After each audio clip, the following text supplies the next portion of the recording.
Welcome to the Key Chapters of the Bible podcast. This is a daily podcast that's going through the key chapters of God's Word.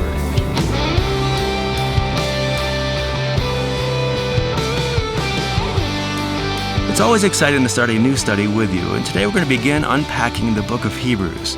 Now, before we open up Hebrews, I wanted to let you know that in a couple of weeks, we're going to be starting back in Genesis 1 on January 1st. I hope you're going to join us for that study and maybe even invite some friends and family to join you. You may have also heard that we have a study guide for the book of Genesis that's available on Amazon. It has 22 lessons on the key chapters of Genesis. Each chapter in the guidebook includes the full text from the NAS Bible translation, includes some of my commentary on that passage, and then some study and discussion questions for group or personal or classroom study. Now, you don't need the guidebook to listen to the podcast, and you don't need the podcast to study the guidebook, but they all work together hand in hand. And so it's available on Amazon right now, and I'm excited to share it with you. Now, with that, let's dive into the book of Hebrews. The book of Hebrews is one of the most important and least preached books in the New Testament. Yet it is also super popular. This book has some of the most well-known verses in the entire Bible, and many people are inspired, guided, convicted, and strengthened in their walk by this weighty and challenging book. Now, it's not an easy study, but I am looking forward to opening this book with you. So let's get to work.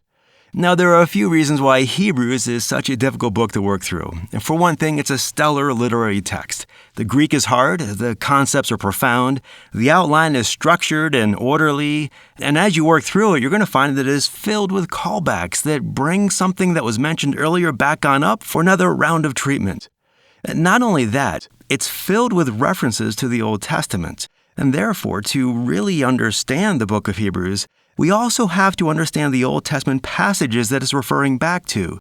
One more thing that makes this book challenging is that it includes some very controversial material, though I think that we're going to see that much of the controversy is answered by reading those passages in light of the Old Testament. In fact, if you've been listening to this podcast all year, I think you're going to do just fine. Now, as we begin our study in the book of Hebrews, we also have to cover some housekeeping material like author, recipient, and setting. Normally, it's really important to know the author of a book and when he wrote it, who he wrote it to, why, things like that. But we don't have answers to those questions for this book, but we still need to cover these points. So let's start with the author first. Who wrote this book? Well, if you have the King James Bible, it tells you in the title that this letter was written by Paul. Probably not. For one thing, the title was added many, many centuries later after this letter was written. The early manuscripts don't have that title. Second, it probably wasn't Paul because of the significantly different writing styles. Now, sometimes when scholars talk about different writing styles, they're really making a mountain out of a molehill. Not so with the book of Hebrews. The writing is so different from Paul's other letters, it's kind of like comparing the Declaration of Independence to the Evening News. It's just different venues, different ways of communicating. Maybe at times there are similarities, but more than likely that's just because Paul and the author of Hebrews were both communicating God's inspired message. Beyond that, Paul probably was not the author. Now, sometimes scholars suggest a close associate of Paul, like Barnabas or Silas. I wouldn't be surprised if that were the case. But the fact is we don't know, and for this podcast, I'll just refer to the author of Hebrews. Now let's talk about the audience. And this is important because who we understand the audience to be will impact how we treat some of the more difficult sections of this book. Now, there are several theories about the audience, and having preached the book myself, I believe this book was a general letter written to Jewish people, hence the name Hebrews, and that these Jewish people were trying to come to terms with Jesus. Now, if you remember from our studies in the book of Acts, once Jesus came and was crucified and then resurrected, the world had to contend with what to do with Jesus. Many people who were opposed to him before were suddenly not. And so the book of Acts shows how the gospel was turning their world upside down, and Jewish people were recognizing that indeed Jesus was their Messiah and that he had brought the new covenant, and they were stunned by the grace and the mercy of God who would continue to hold out this new covenant to the very people who had just crucified their own Savior and King. And yet that's how God is, merciful, kind, and patient. And so all kinds of Jews were coming to Christ, and this book was written to them. And so this book looks at Jesus through the lens of the Old Testament, and it shows us, or shows the reader, who he was and is, what he did and how he fulfilled the prophecies and how he brought the new covenant, and how they should live now as they wait for his return. And so this letter teaches and exhorts and motivates and inspires and convicts and bolsters the Jewish believers' faith.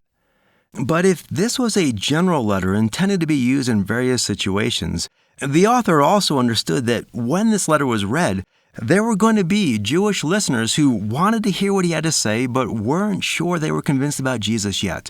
And so to them, the author gives all kinds of warnings that we're going to be dealing with as we go through this letter. I believe now there was also a third group of people that the author was speaking to. I believe that the author recognized that some of the people who were hearing this letter were outwardly receptive to Jesus, but inwardly having second thoughts. They had gone on record as believing in Jesus. They were excited about the idea of his return to establish his kingdom. But now that they have made this public profession of faith in Christ, and now that he has not yet returned, they're facing all kinds of heat. And rather than experiencing the abundant prosperity that they were expecting, instead they're finding difficulty and persecution. And I believe the author is warning them and encouraging them to hold on to Christ and not let go. And so these are the different people who I believe this letter was written to, and we're going to be keeping these different audiences in mind as we study this book. Now let's go to the theme. The book of Hebrews is very linear in its progression. It's almost lawyer-like in how it lays out the explanation for why things are the way they are and what God is doing about them and where he's taking us. And so in this lawyer-like manner, the author will show us that Jesus brought the long-prophesied new covenant. And the author is calling his readers to not only enter into covenant with God through Christ, but to let go of the old covenant and be willing to endure all of the trials and difficulties that decision might bring. Jesus is worth it. He's the only option there is. And now that he has brought the new covenant, to reject Jesus is to reject the new covenant that God has with mankind. Again, all this will become clear as we work through this book together. For now, let's start our study in Hebrews 1, looking at verses 1 and 2. If you look at verses 1 and 2, it starts out by saying, God, after he spoke long ago to the fathers and the prophets in many portions and in many ways, in these last days has spoken to us in his Son, whom he appointed heir of all things, through whom also he made the world. Now, these opening verses establish the fact that God had spoken to the Jewish fathers back in ancient Jewish times. In the past, he used various prophets and communicated through various means. Now, in these recent days, he has once again spoken to them, but through Jesus. And Jesus is not like the prophets of old. Jesus is the Son of God. And as God's Son, Jesus has always been around. There is no time that he did not exist. In fact, he was part of creating everything that's been made. Verse 3 says, and he, Jesus, is the radiance of his glory, the Father's glory, and the exact representation of his nature. And he upholds all things by the word of his power. When he had made purification of sins, he sat down at the right hand of the Majesty on high. And so Jesus is really not like the prophets of old. He is the God who upholds all things by the word of his power. Not only that, he is the final and complete offering of atonement for our sins. And not only that, he was raised from the grave and ascended to heaven and is right now at the right hand of the Father. And this seated position here signifies his completed work.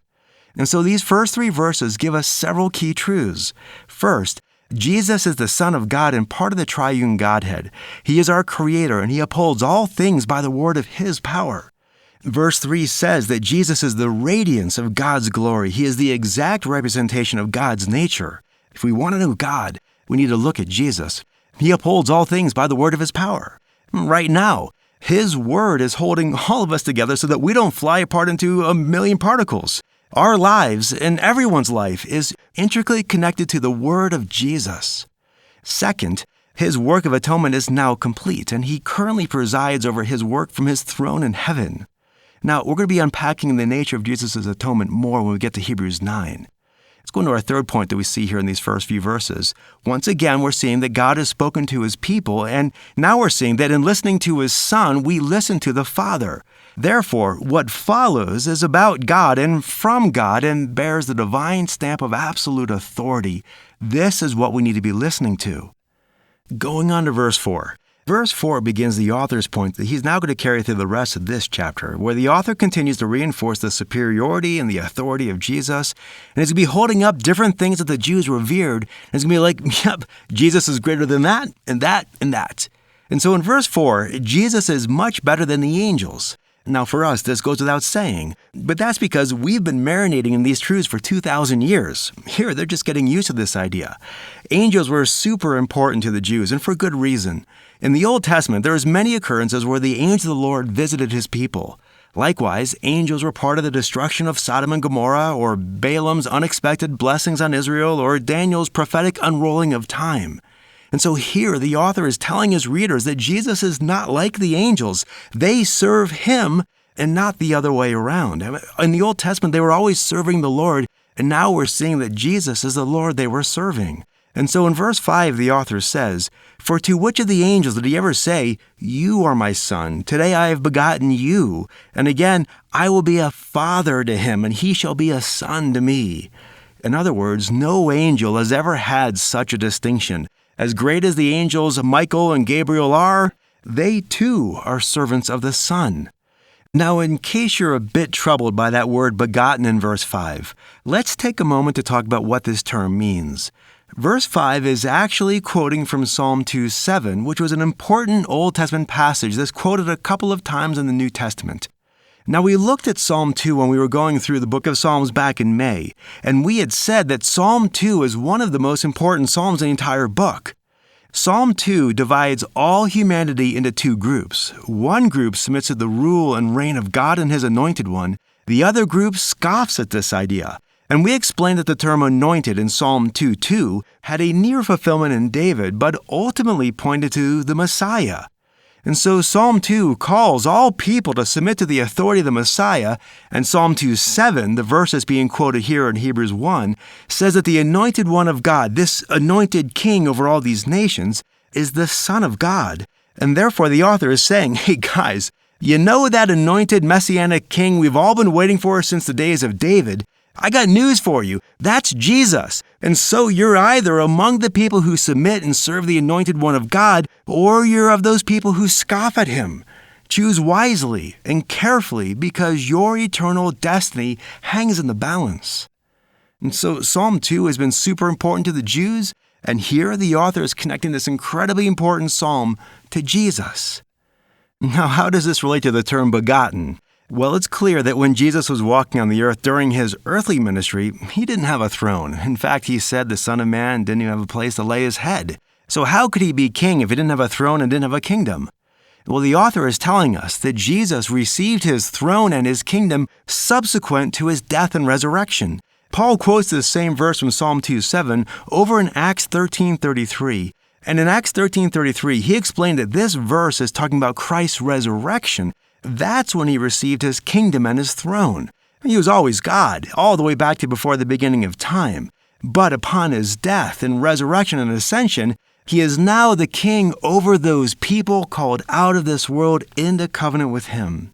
And so again, in Acts 13:33, Paul lets us know that the term begotten isn't talking about his birth, but rather his victory as the risen king. From here, the author continues to establish the authority of Christ. And so in verse 6, all of the angels worship him. And thus, by extension, so should we. If they all do, so should we. Now, verse 6 gives another difficult term when it says that Jesus is the firstborn whom all the angels worship. Now, the Greek word firstborn there is the Greek word prototoktos. And prototoktos is an ancient way of saying the preeminent one. He is first in terms of priority. Now, this same term, prototoktos, is later used in Hebrews 12:23 to refer to the church of the firstborn. And the word firstborn in Hebrews 12:23 is plural, indicating that the author is referring to the people of the church. And he's not saying that they were comprised of all the firstborn from their families, but rather the firstborn in this privileged place of the redeemed. And so the term is used to denote preeminence, and here the author is saying that Jesus has the preeminent place over all creation. That's why, in verse 7, all of the angels worship him. Again, we should too. In fact, verse 7 says the angels are his ministers.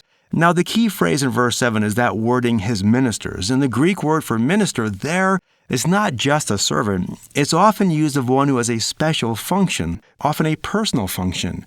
And here we're seeing that the angels are the personal servants of the Son. Why? Because the Son is God. Verse 8 even tells us, but of the Son he says, your throne, O God, is forever and ever, and the righteous scepter is the scepter of his kingdom. Again, we're seeing these themes reinstated and reinforced. Jesus is the Son of God. He is God. He is the King. He is eternal. He is the righteous and living and holy Lord. Therefore, in verse 9, he has been anointed as king over his companions, as in over his Jewish companions. The Jews were the chosen people of God. Jesus was the chosen king over them. And this fact will never change. Thus, verses 10 and 11 highlight Christ's eternality.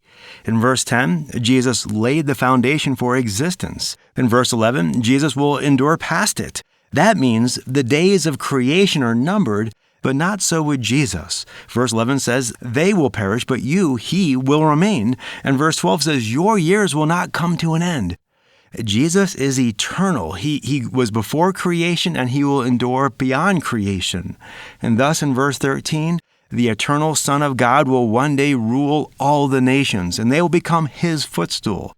And finally, then verse 14 bridges to chapter 2 and begins to unfold the offer of salvation that Jesus gives to anyone who wants to be part of his kingdom. If we want to join with the angels and serve this eternal King who right now rules from heaven, we need to listen to the Son of God and enter into covenant with him. This whole idea of salvation will become clear tomorrow as we study Hebrews chapter 2. Okay, so that's Hebrews chapter 1. This chapter starts off telling us what we need to know about Jesus.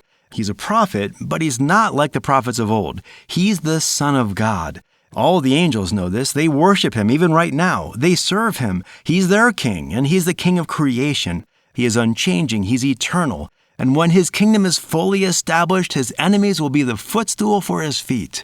Yes, he died. All the readers know that. But they also know he was resurrected, and they need to know that after his resurrection, he ascended and returned to the Father's right hand where he has been for all eternity, and he will sit there until he one day returns in glory. Now, when it comes to applying this passage to our life, this passage is the first of several gut checks in this book. Hebrews 1 calls us to evaluate, who am I listening to? What kind of influences are steering the course of my life? And if Jesus is our king, it will be him. And so, as we wrap up our study in Hebrews chapter 1, how about taking a moment and talking with God about listening to him and asking him to help you follow his word and not to follow the world around you? Well, that's our study for Hebrews chapter 1. Already an exciting start to an exciting book. I look forward to catching with you tomorrow as we dive into Hebrews chapter 2. And don't forget to check out that Genesis study guide on Amazon. And until tomorrow, have a great day and God bless.